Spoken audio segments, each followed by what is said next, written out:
Thank you very much.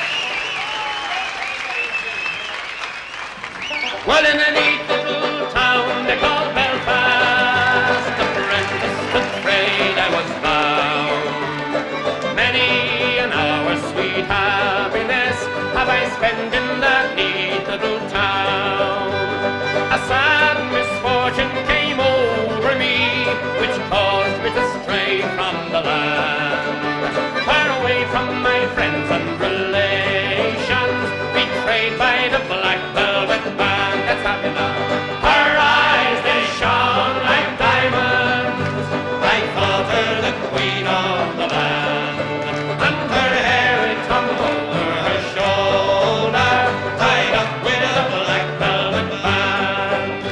I took a stroll down Broadway, meaning not long for to stay, when who should I meet but this pretty fair maid come a-traipsing along the highway.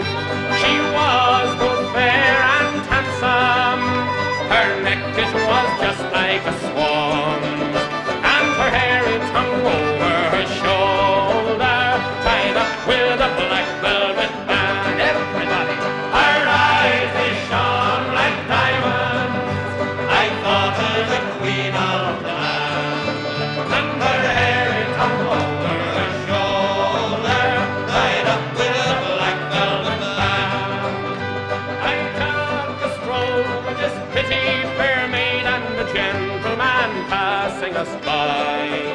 Well, I knew she meant the doing of him by the lot in her roguish black eye.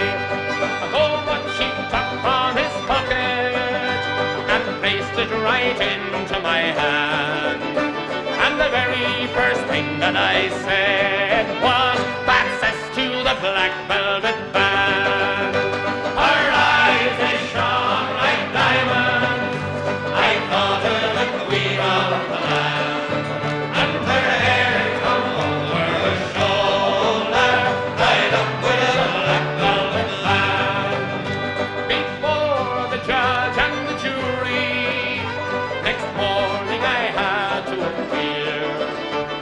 The judge, he says to me, "Young man, your case it is proven clear.